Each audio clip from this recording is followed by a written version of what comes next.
गुरुवार व्रत की पूरी कथा जिसे सुनने से मिलेगी देव बृहस्पति की कृपा। अथ श्री बृहस्पतिवार व्रत कथा। भारतवर्ष में एक प्रतापी और दानी राजा राज्य करता था। वह नित्य गरीबों और ब्राह्मणों की सहायता करता था। यह बात उसकी रानी को अच्छी नहीं लगती थी। वह न ही गरीबों को दान देती, न ही भगवान का पूजन करती थी और राजा को भी दान देने से मना किया करती थी। एक दिन राजा शिकार खेलने वन को गए हुए थे तो रानी महल में अकेली थी। उसी समय बृहस्पति देव साधु वेश में राजा के महल में भिक्षा के लिए गए और भिक्षा मांगी। रानी ने भिक्षा देने से इनकार किया और कहा, हे साधु महाराज, मैं तो दान पुण्य से तंग आ गई हूँ। मेरा पति सारा धन लुटाते रहते हैं। मेरी इच्छा है कि हमारा धन नष्ट हो जाए, फिर न रहेगा बांस न बजेगी बांसुरी। साधु ने कहा, देवी तुम तो बड़ी विचित्र हो। धन संतान तो सभी चाहते हैं, पुत्र और लक्ष्मी तो पापी के घर भी होने चाहिए। यदि तुम्हारे पास अधिक धन है तो भूखों को भोजन दो, प्यासों के लिए प्याऊ बनवाओ, मुसाफिरों के लिए धर्मशालाएं खुलवाओ। जो निर्धन अपनी कुंवारी कन्याओं का विवाह नहीं कर सकते उनका विवाह करा दो। ऐसे और कई काम हैं जिनके करने से तुम्हारा यश लोक परलोक में फैलेगा। परंतु रानी पर उपदेश का कोई प्रभाव न पड़ा। वह बोली, महाराज आप मुझे कुछ न समझाएं। मैं ऐसा धन नहीं चाहती जो हर जगह बांटती फिरूं। साधु ने उत्तर दिया, यदि तुम्हारी ऐसी इच्छा है तो तथास्तु। तुम ऐसा करना कि बृहस्पतिवार को घर लीपकर पीली मिट्टी से अपना सिर धोकर स्नान करना, भट्टी चढ़ाकर कपड़े धोना। ऐसा करने से आपका सारा धन नष्ट हो जाएगा। इतना कहकर वह साधु महाराज वहां से आलोप हो गए। साधु के अनुसार कही बातों को पूरा करते हुए रानी को केवल 3 बृहस्पतिवार ही बीते थे कि उसकी समस्त धन संपत्ति नष्ट हो गई। भोजन के लिए राजा का परिवार तरसने लगा। तब एक दिन राजा ने रानी से बोला कि हे रानी, तुम यहीं रहो, मैं दूसरे देश को जाता हूँ, क्योंकि यहाँ पर सभी लोग मुझे जानते हैं। इसलिए मैं कोई छोटा कार्य नहीं कर सकता। ऐसा कहकर राजा परदेश चला गया। वहां वह जंगल से लकड़ी काटकर लाता और शहर में बेचता। इस तरह वह अपना जीवन व्यतीत करने लगा। इधर राजा के परदेश जाते ही रानी और दासी दुहखी रहने लगी। एक बार जब रानी और दासी को 7 दिन तक बिना भोजन के रहना पड़ा तो रानी ने अपनी दासी से कहा, हे दासी, पास ही के नगर में मेरी बहन रहती है। वह बड़ी धनवान है। तू उसके पास जा और कुछ ले आ, ताकि थोड़ी बहुत गुजर-बसर हो जाए। दासी रानी की बहन के पास गई। उस दिन गुरुवार था और रानी की बहन उस समय बृहस्पतिवार व्रत की कथा सुन रही थी। दासी ने रानी की बहन को अपनी रानी का संदेश दिया, लेकिन रानी की बड़ी बहन ने कोई उत्तर नहीं दिया। जब दासी को रानी की बहन से कोई उत्तर नहीं मिला तो वह बहुत दुखी हुई और उसे क्रोध भी आया। दासी ने वापस आकर रानी को सारी बात बता दी। सुनकर रानी ने अपने भाग्य को कोसा। उधर रानी की बहन ने सोचा कि मेरी बहन की दासी आई थी, परंतु मैं उससे नहीं बोली, इससे वह बहुत दुखी हुई होगी। कथा सुनकर और पूजन समाप्त करके वह अपनी बहन के घर आई और कहने लगी, हे बहन, मैं बृहस्पतिवार का व्रत कर रही थी। तुम्हारी दासी मेरे घर आई थी, परंतु जब तक कथा होती है तब तक न तो उठते हैं और न ही बोलते हैं, इसलिए मैं नहीं बोली। कहो दासी क्यों गई थी? रानी बोली, बहन तुमसे क्या छिपाऊं, हमारे घर में खाने तक को अनाज नहीं था। ऐसा कहते कहते रानी की आंखें भर आई। उसने दासी समेत पिछले 7 दिनों से भूखे रहने तक की बात अपनी बहन को विस्तार पूर्वक सुना दी। रानी की बहन बोली, देखो बहन, भगवान बृहस्पति देव सबकी मनोकामना को पूर्ण करते हैं। देखो शायद तुम्हारे घर में अनाज रखा हो। पहले तो रानी को विश्वास नहीं हुआ, पर बहन के आग्रह करने पर उसने अपनी दासी को अंदर भेजा तो उसे सचमुच अनाज से भरा एक घड़ा मिल गया। यह देखकर दासी को बड़ी हैरानी हुई। दासी रानी से कहने लगी, हे रानी, जब हमको भोजन नहीं मिलता तो हम व्रत ही तो करते हैं, इसलिए क्यों न इनसे व्रत और कथा की विधि पूछ ली जाए, ताकि हम भी व्रत कर सकें। तब रानी ने अपनी बहन से बृहस्पतिवार व्रत के बारे में पूछा। उसकी बहन ने बताया, बृहस्पतिवार के व्रत में चने की दाल और मुनक्का से विष्णु भगवान का केले की जड़ में पूजन करें तथा दीपक जलाएं, व्रत कथा सुनें और पीला भोजन ही करें। इससे बृहस्पति देव प्रसन्न होते हैं। व्रत और पूजन विधि बताकर रानी की बहन अपने घर को लौट गई। 7 दिन के बाद जब गुरुवार आया तो रानी और दासी ने व्रत रखा। घुड़साल में जाकर चना और गुड़ लेकर आईं। फिर उससे केले की जड़ तथा विष्णु भगवान का पूजन किया। अब पीला भोजन कहाँ से आए, इस बात को लेकर दोनों बहुत दुखी थे। चूंकि उन्होंने व्रत रखा था इसलिए बृहस्पति देव उनसे प्रसन्न थे। इसलिए वे एक साधारण व्यक्ति का रूप धारण कर 2 थालों में सुंदर पीला भोजन दासी को दे गए। भोजन पाकर दासी प्रसन्न हुई और फिर रानी के साथ मिलकर भोजन ग्रहण किया। उसके बाद वे सभी गुरुवार को व्रत और पूजन करने लगी। बृहस्पति भगवान की कृपा से उनके पास फिर से धन संपत्ति आ गई, परंतु रानी फिर से पहले की तरह आलस्य करने लगी। तब दासी बोली, देखो रानी, तुम पहले भी इस प्रकार आलस्य करती थी, तुम्हें धन रखने में कष्ट होता था, इस कारण सभी धन नष्ट हो गया, और अब जब भगवान बृहस्पति की कृपा से धन मिला है तो तुम्हें फिर से आलस्य होता है। रानी को समझाते हुए दासी कहती है कि बड़ी मुसीबतों के बाद हमने यह धन पाया है, इसलिए हमें दान पुण्य करना चाहिए, भूखे मनुष्यों को भोजन कराना चाहिए और धन को शुभ कार्यों में खर्च करना चाहिए, जिससे तुम्हारे कुल का यश बढ़ेगा, स्वर्ग की प्राप्ति होगी और पितृ प्रसन्न होंगे। दासी की बात मानकर रानी अपना धन शुभ कार्यों में खर्च करने लगी, जिससे पूरे नगर में उसका यश फैलने लगा। बृहस्पतिवार व्रत कथा के बाद श्रद्धा के साथ आरती की जानी चाहिए। इसके बाद प्रसाद बांटकर उसे ग्रहण करना चाहिए। एक दिन राजा दुखी होकर जंगल में एक पेड़ के नीचे आसन जमाकर बैठ गया। वह अपनी दशा को याद करके व्याकुल होने लगा। बृहस्पतिवार का दिन था। एकाएक उसने देखा कि निर्जन वन में एक साधु प्रकट हुए। वह साधु वेश में स्वयं बृहस्पति देवता थे। लकड़हारे के सामने आकर बोले, हे लकड़हारे, इस सुनसान जंगल में तू चिंता मग्न क्यों बैठा है? लकड़हारे ने दोनों हाथ जोड़कर प्रणाम किया और उत्तर दिया, महात्मा जी, आप सब कुछ जानते हैं, मैं क्या कहूँ। यह कहकर रोने लगा और साधु को अपनी आत्मकथा सुनाई।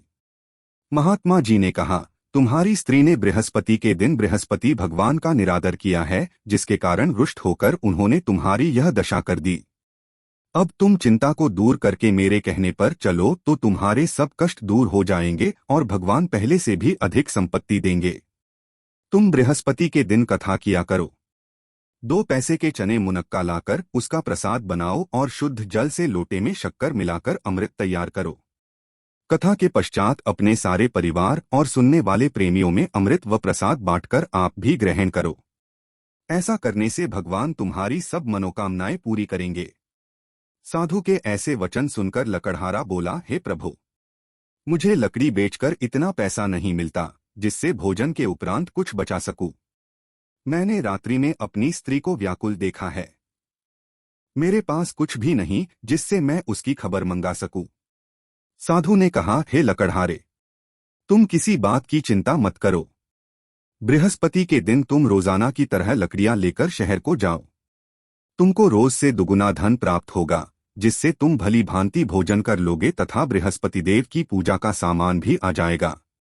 इतना कहकर साधु अंतर्ध्यान हो गए। धीरे धीरे समय व्यतीत होने पर फिर वही बृहस्पतिवार का दिन आया। लकड़हारा जंगल से लकड़ी काटकर किसी शहर में बेचने गया। उसे उस दिन और दिन से अधिक पैसा मिला। राजा ने चना गुड़ आदि लाकर गुरुवार का व्रत किया। उस दिन से उसके सभी क्लेश दूर हुए, परंतु जब दोबारा गुरुवार का दिन आया तो बृहस्पतिवार का व्रत करना भूल गया। इस कारण बृहस्पति भगवान नाराज हो गए। उस दिन उस नगर के राजा ने विशाल यज्ञ का आयोजन किया तथा शहर में यह घोषणा करा दी कि कोई भी मनुष्य अपने घर में भोजन न बनावे न आग जलावे, समस्त जनता मेरे यहाँ भोजन करने आवे। इस आज्ञा को जो न मानेगा उसे फांसी की सजा दी जाएगी। इस तरह की घोषणा संपूर्ण नगर में करवा दी गई। राजा की आज्ञानुसार शहर के सभी लोग भोजन करने गए, लेकिन लकड़हारा कुछ देर से पहुंचा, इसलिए राजा उसको अपने साथ घर लिवा ले गए और ले जाकर भोजन करा रहे थे तो रानी की दृष्टि उस खूंटी पर पड़ी जिस पर उसका हार लटका हुआ था। वह वहां पर दिखाई नहीं दिया। रानी ने निश्चय किया कि मेरा हार इस मनुष्य ने चुरा लिया है। उसी समय सिपाहियों को बुलाकर उसको कारागार में डलवा दिया। जब लकड़हारा कारागार में पड़ गया और बहुत दुखी होकर विचार करने लगा कि न जाने कौन से पूर्व जन्म के कर्म से मुझे यह दुख प्राप्त हुआ है, और उसी साधु को याद करने लगा जो कि जंगल में मिला था।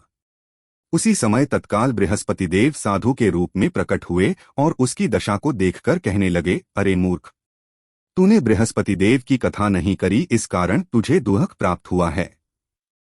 अब चिंता मत कर, बृहस्पतिवार के दिन कारागार के दरवाजे पर 4 पैसे पड़े मिलेंगे। उनसे तू बृहस्पति देव की पूजा करना, तेरे सभी कष्ट दूर हो जाएंगे। बृहस्पति के दिन उसे 4 पैसे मिले। लकड़हारे ने कथा कही। उसी रात्रि को बृहस्पति देव ने उस नगर के राजा को स्वप्न में कहा, हे राजा, तुमने जिस आदमी को कारागार में बंद कर दिया है वह निर्दोष है। वह राजा है, उसे छोड़ देना। रानी का हार उसी खूंटी पर लटका है। अगर तू ऐसा नहीं करेगा तो मैं तेरे राज्य को नष्ट कर दूंगा। इस तरह रात्रि के स्वप्न को देखकर राजा प्रातःकाल उठा और खूंटी पर हार देखकर लकड़हारे को बुलाकर क्षमा मांगी तथा लकड़हारे को योग्य सुंदर वस्त्राभूषण देकर विदा कर दिया। बृहस्पति देव की आज्ञानुसार लकड़हारा अपने नगर को चल दिया। राजा जब अपने नगर के निकट पहुंचा तो उसे बड़ा आश्चर्य हुआ। नगर में पहले से अधिक बाग, तालाब, कुएं तथा बहुत सी धर्मशाला, मंदिर आदि बन गई हैं। राजा ने पूछा, यह किसका बाग और धर्मशाला है? तब नगर के सब लोग कहने लगे, यह सब रानी और बांदी के हैं। तो राजा को आश्चर्य हुआ और गुस्सा भी आया। जब रानी ने यह खबर सुनी कि राजा आ रहे हैं तो उन्होंने बांदी से कहा कि हे दासी, देख राजा हमको कितनी बुरी हालत में छोड़ गए थे। हमारी ऐसी हालत देखकर वह लौट न जाएं, इसलिए तू दरवाजे पर खड़ी हो जा। आज्ञानुसार दासी दरवाजे पर खड़ी हो गई। राजा आए तो उन्हें अपने साथ लिवा लाई। तब राजा ने क्रोध करके अपनी रानी से पूछा कि यह धन तुम्हें कैसे प्राप्त हुआ है? तब उन्होंने कहा, हमें यह सब धन बृहस्पति देव के इस व्रत के प्रभाव से प्राप्त हुआ है। राजा ने निश्चय किया कि 7 रोज बाद तो सभी बृहस्पति देव का पूजन करते हैं, परंतु मैं प्रतिदिन दिन में 3 बार कहानी तथा रोज व्रत किया करूंगा। अब हर समय राजा के दुपट्टे में चने की दाल बंधी रहती तथा दिन में 3 बार कहानी कहता। एक रोज राजा ने विचार किया कि चलो अपनी बहन के यहाँ हो आवें। इस तरह निश्चय कर राजा घोड़े पर सवार हो अपनी बहन के यहाँ को चलने लगा। मार्ग में उसने देखा कि कुछ आदमी एक मुर्दे को लिए जा रहे हैं। उन्हें रोककर राजा कहने लगा, अरे भाइयों, मेरी बृहस्पति देव की कथा सुन लो। वे बोले, लो, हमारा तो आदमी मर गया है, इसको अपनी कथा की पड़ी है।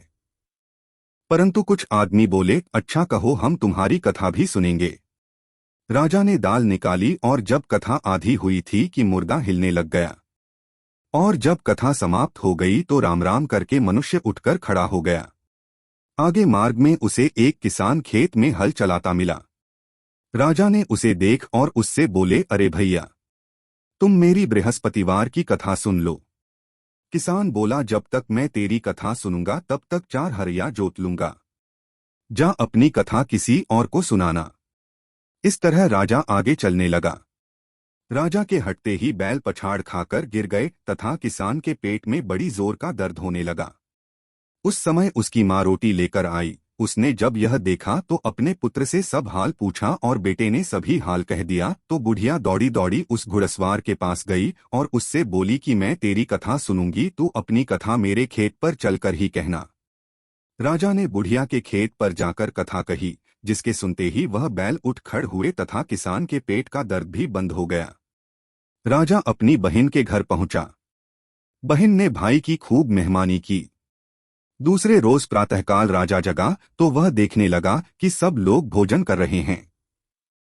राजा ने अपनी बहन से कहा, ऐसा कोई मनुष्य है जिसने भोजन नहीं किया हो? मेरी बृहस्पतिवार की कथा सुन ले।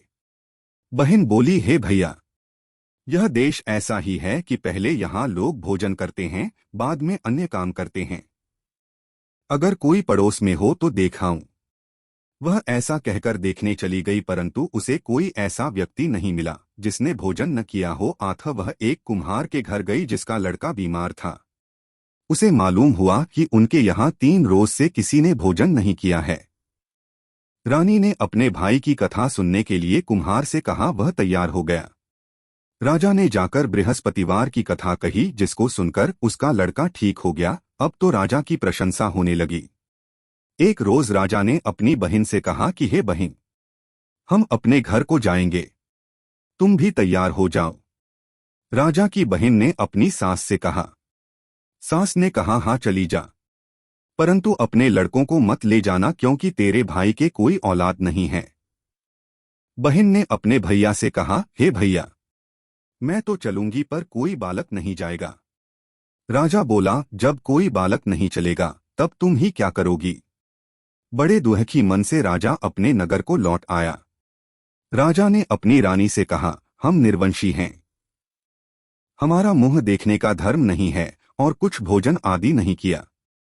रानी बोली, हे प्रभु, बृहस्पति देव ने हमें सब कुछ दिया है, वह हमें औलाद अवश्य देंगे।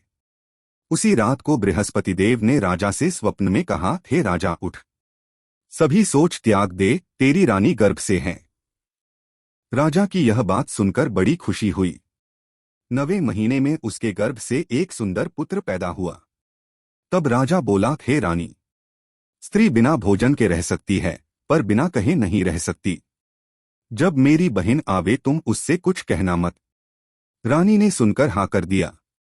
जब राजा की बहन ने यह शुभ समाचार सुना तो वह बहुत खुश हुई तथा बधाई लेकर अपने भाई के यहाँ आई। तभी रानी ने कहा, घोड़ा चढ़कर तो नहीं आई, गधा चढ़ी आई।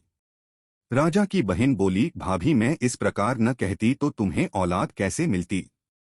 बृहस्पति देव ऐसे ही हैं, जैसी जिसके मन में कामनाएं हैं सभी को पूर्ण करते हैं। जो सद्भावना पूर्वक बृहस्पतिवार का व्रत करता है एवं कथा पढ़ता है अथवा सुनता है, दूसरों को सुनाता है, बृहस्पति देव उसकी सभी मनोकामना पूर्ण करते हैं। भगवान बृहस्पति देव उसकी सदैव रक्षा करते हैं। संसार में जो मनुष्य सद्भावना से भगवान जी का पूजन व्रत सच्चे हृदय से करते हैं तो उनकी सभी मनोकामनाएं पूर्ण करते हैं। जैसी सच्ची भावना से रानी और राजा ने उनकी कथा का गुणगान किया तो उनकी सभी इच्छाएं बृहस्पति देव जी ने पूर्ण की थीं। इसलिए पूर्ण कथा सुनने के बाद प्रसाद लेकर जाना चाहिए। हृदय से उसका मनन करते हुए जयकारा बोलना चाहिए। बोलो बृहस्पति देव की जय, भगवान विष्णु की जय। बृहस्पति देव की कथा। प्राचीन काल में एक ब्राह्मण रहता था। वह बहुत निर्धन था। उसके कोई संतान नहीं थी। उसकी स्त्री बहुत मलिनता के साथ रहती थी। वह स्नान न करती, किसी देवता का पूजन न करती। इससे ब्राह्मण देवता बड़े दुखी थे। बेचारे बहुत कुछ कहते थे किंतु उसका कुछ परिणाम न निकला। भगवान की कृपा से ब्राह्मण की स्त्री के कन्या रूपी रत्न पैदा हुआ। कन्या बड़ी होने पर प्रातः स्नान करके विष्णु भगवान का जाप व बृहस्पतिवार का व्रत करने लगी। अपने पूजन पाठ को समाप्त करके विद्यालय जाती तो अपनी मुट्ठी में जौ भर के ले जाती और पाठशाला के मार्ग में डालती जाती। तब ये जौ स्वर्ण के जो जाते लौटते समय उनको बीन कर घर ले आती थी। एक दिन वह बालिका सूप में उस सोने के जौ को फटककर साफ कर रही थी कि उसके पिता ने देख लिया और कहा, हे बेटी, सोने के जौ के लिए सोने का सूप होना चाहिए। दूसरे दिन बृहस्पतिवार था। इस कन्या ने व्रत रखा और बृहस्पति देव से प्रार्थना करके कहा, मैंने आपकी पूजा सच्चे मन से की हो तो मेरे लिए सोने का सूप दे दो। बृहस्पति देव ने उसकी प्रार्थना स्वीकार कर ली। रोजाना की तरह वह कन्या जौ फैलाती हुई जाने लगी। जब लौटकर जौ बीन रही थी तो बृहस्पति देव की कृपा से सोने का सूप मिला। उसे वह घर ले आई और उसमें जौ साफ करने लगी, परंतु उसकी मां का वही ढंग रहा। एक दिन की बात है कि वह कन्या सोने के सूप में जौ साफ कर रही थी। उस समय उस शहर का राजपुत्र वहां से होकर निकला। इस कन्या के रूप और कार्य को देखकर मोहित हो गया तथा अपने घर आकर भोजन तथा जल त्याग कर उदास होकर लेट गया। राजा को इस बात का पता लगा तो अपने प्रधानमंत्री के साथ उसके पास गए और बोले, हे बेटा, तुम्हें किस बात का कष्ट है? किसी ने अपमान किया है अथवा और कारण हो सो कहो, मैं वही कार्य करूंगा जिससे तुम्हें प्रसन्नता हो। अपने पिता की राजकुमार ने बातें सुनी तो वह बोला, मुझे आपकी कृपा से किसी बात का दुख नहीं है। किसी ने मेरा अपमान नहीं किया है, परंतु मैं उस लड़की से विवाह करना चाहता हूं जो सोने के सूप में जौ साफ कर रही थी। उस समय उस शहर का राजपुत्र वहां से होकर निकला।